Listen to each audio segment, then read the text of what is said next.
Welcome back, everybody. How are y'all doing today? Welcome back to Dark Souls 2, Scholar of the First Sin. Where we last left off, we killed Ruin Sentinels. Woo. They deserved it. Oh, and he's dead. He's dead still. Moving on down the path. This area over here is only accessible upon defeating Ruin Sentinels. So if you chose to take the path from No Man's Wharf, you're not going to be able to get here. But behind these boxes is a very nice item, the Bastille Key, and be wary, this guy will try to knock you off the edge. Don't let him do it. But yeah, so the Bastille Key unlocks a lot of doors in the game, in Lost Bastille at least.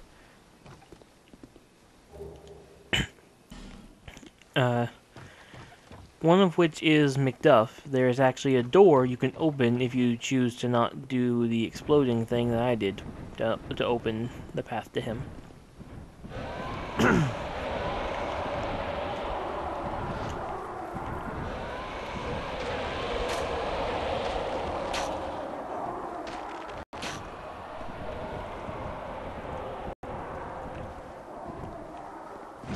Yeah, down below me is an area that you can get to only, well, you can get to from here. You can also get, it takes you down to the area where No Man's Wharf will take you. And, oh wow, I didn't even know you could actually shoot that with a bow to trigger it.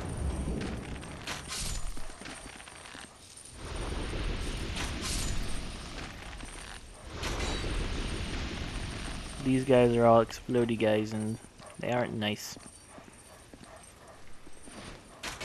Like I said last episode, no one likes a guy who explodes.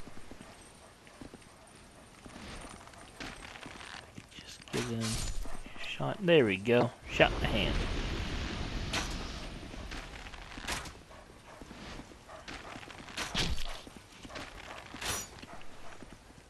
Now the area down below is full of dogs.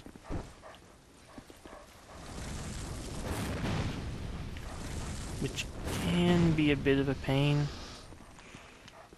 Dogs in Dark Souls 2 are not fun.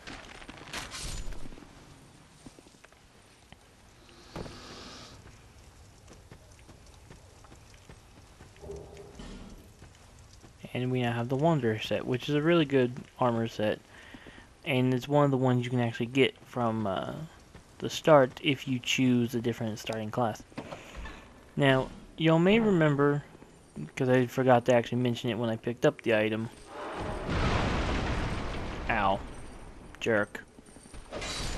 Die. Earlier in Lost Bastille, I picked up a antique key. The antique key is required to get into this area. Like, to open that door, the antique key is required. And this is why nobody likes people who explode.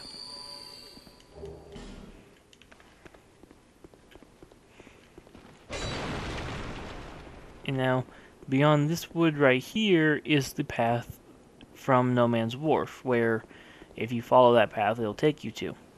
Now, outside this area is actually a bunch of dogs, and if he wants to make himself known...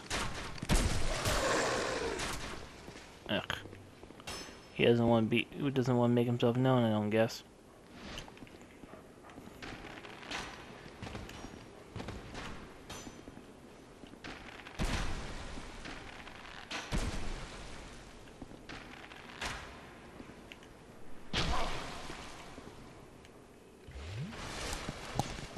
Dealing with these people is annoying, but it's gotta be done.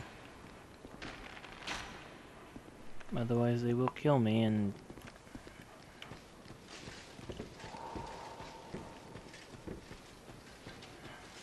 these damn enemies trying to avoid something here. There he is. Now I'm going to leave the area. Ow.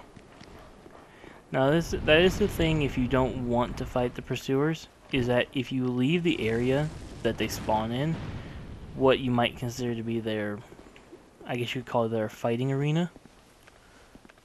If you leave their fighting arena, then pursuer will just disappear. He'll take off.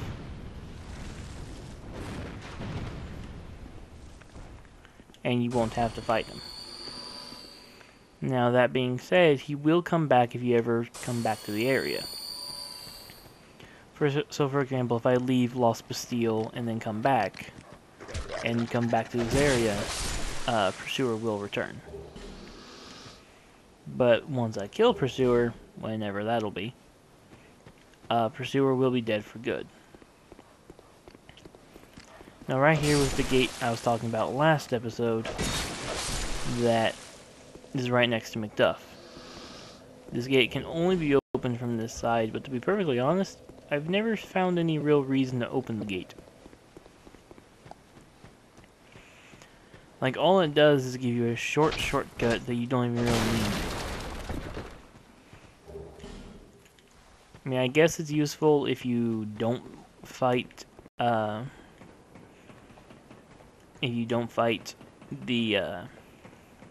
Ruin Sentinels. I guess it could be useful then, but if you do fight the Ruin Sentinels, then it's a completely useless shortcut.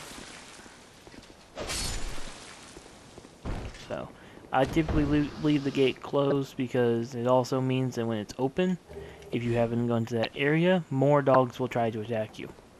So, I recommend leaving it closed unless you absolutely need to open that door. Now, unfortunately, I can't pick up whatever item that was that the enemy dropped because of where it dropped at, but I don't really need it. It's probably just a life gem or something like that. That's all the exploded guys are known for dropping, is life gems.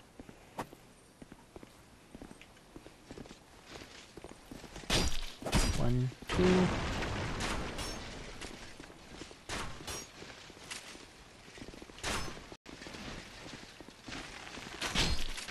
Headshot. Shoot. Shoot. Shoot. And shoot.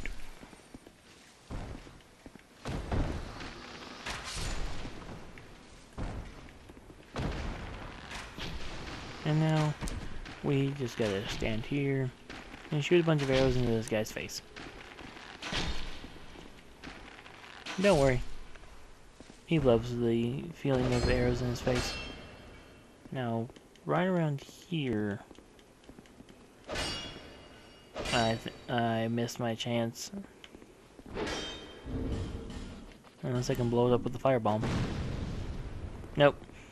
There is a hidden area back there, but you have to blow up these barrels, which unfortunately this enemy destroyed, so I can't get to the item yet. It's nothing important, it's just a helmet for an armor set that you can't get at this point in the game. And I think it's a shield as well, but that's all. Do I have a Ferrous Lockstone? I do. Sweet.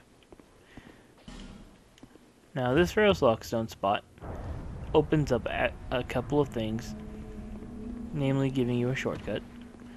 We also got this guy who's... Oh, that's right. In this version, it doesn't give you a shortcut. It just unlocks an item. Thing is, in the original Dark Souls 2, that Ferrous Lockstone used to open up two paths. This one right here, which upon opening the chest and everything, gets you a soul vessel. It also used to make this door able to be opened. But in Skull of First Sin, they just have it open automatically. And we got the bone staff here. In here we've got, which one's this one? The parrying dagger, which can be very useful. And one of my favorite things in this game, though I've never really used it too much, the Twin Blade. I like the Twin Blade just because it's really cool. Doodle-wee, doodle-wee, hot-ta. Don't ask me what that was. It's just something I did. And then you would open this door, this chest I mean, and get a withered dusk herb. Now, the way in the original game that you would go about doing this if you didn't have a Ferrous Lockstone is you would end up coming up this ladder, coming up these stairs, coming up this way,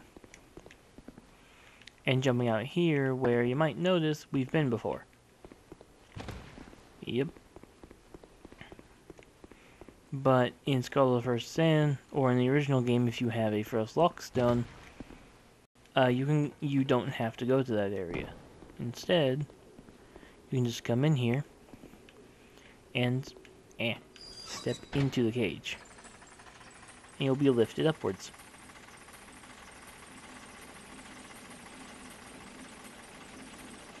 Now don't ask me what that item is, I've never actually managed to get it. Mainly because I end up dead, and then I fail to get it. And so, we go through this door, kill more explodey guys, and a lot of explodey guys here. And next we're going to come up these stairs, where there may be a lot of explodey guys, but for some reason these guys don't draw aggro. Even if you kill one, the others won't try and kill you.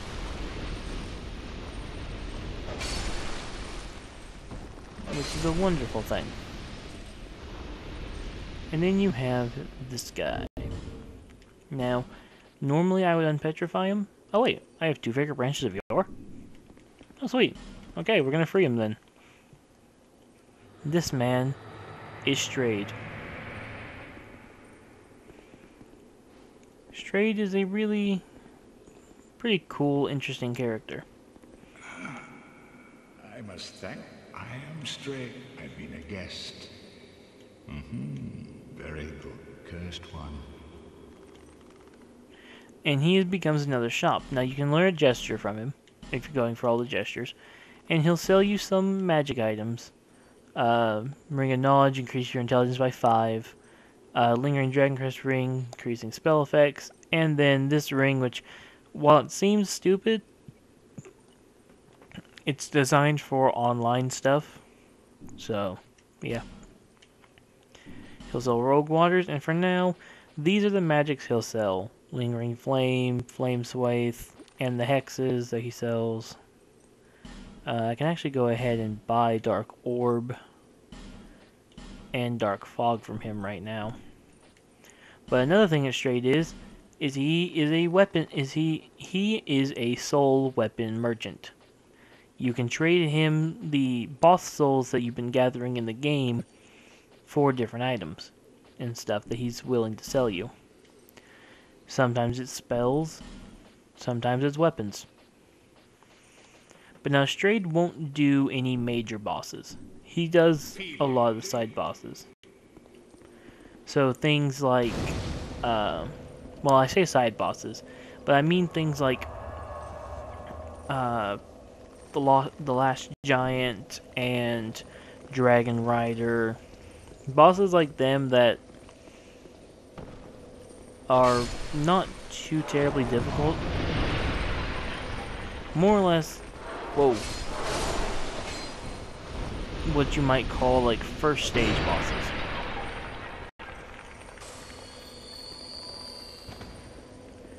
Now if we continue down here, we will find this spot, which I'm gonna blow this guy up. Just because I can. And then we'll come down here and we'll find a bunch of these explodey guys, and some of them are trying to sneak up on me now. Oh no, they just blew themselves up.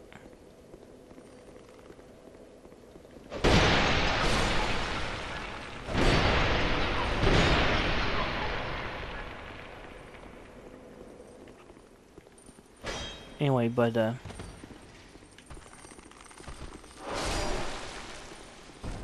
Had I taken that ladder up a while back, I would have taken it to the area back there, which doesn't really have much back there. It's just more or less a transition area to get to here. And then another hidden wall right here. Keep going. And there's another hidden wall here. Find a green blossom. We'll come in. Now coming in here, we have yet another pursuer. Yeah, these guys are pretty much everywhere. Leave the area. Wait a couple seconds.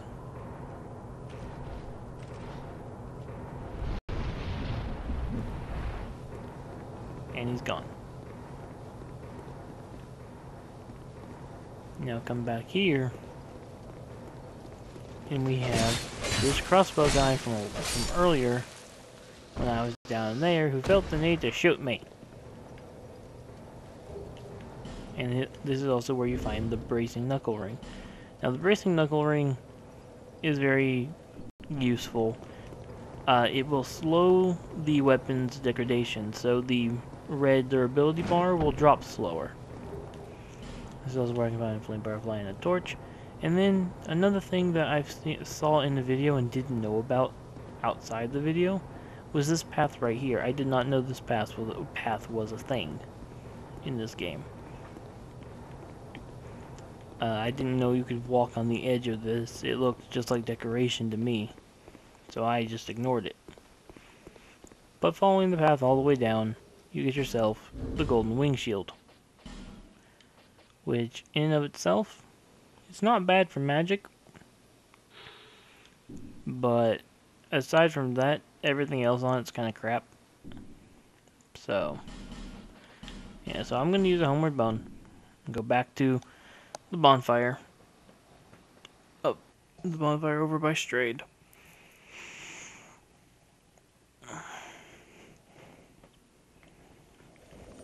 And then we can continue moving on through Lost Bastille.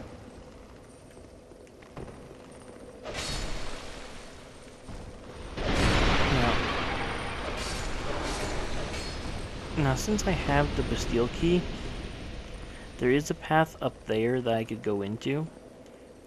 But the most common way to get past this gate is just to open the gate. And then we come around here. We find this guy, kill him. Pick up 8 life gems.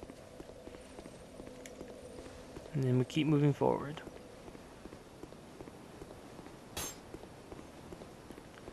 Or we'll find another one of these guys. Now these guys actually have a chance of dropping a pyromancy spell, the lingering flame spell. They have a very rare chance of dropping it. I've only ever gotten it to drop a couple times, and now here we are at Sinner's Rise. So just to let you know, we're pretty much already done with Lost Bastille at this point. Unless you want to consider Sinner's Rise and Lost Bastille to be the same place.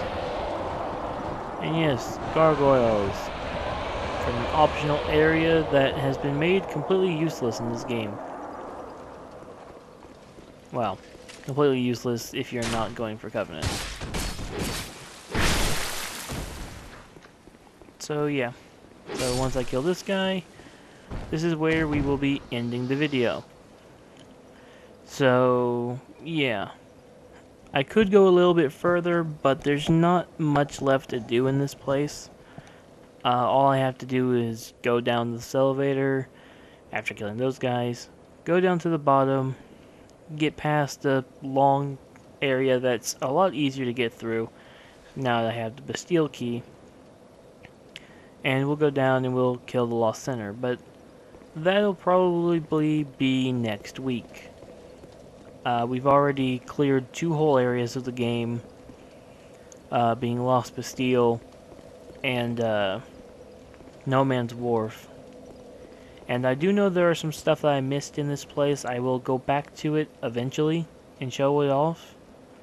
But at this point, I've shown off everything that I feel is important and that I think is good to show off at this point. I should have where most of the items are. There are a few items I missed. I will tell you that now. And I might go back and get those later. But for now, everything's good. And I will see you all in the next video. Hopefully. So long.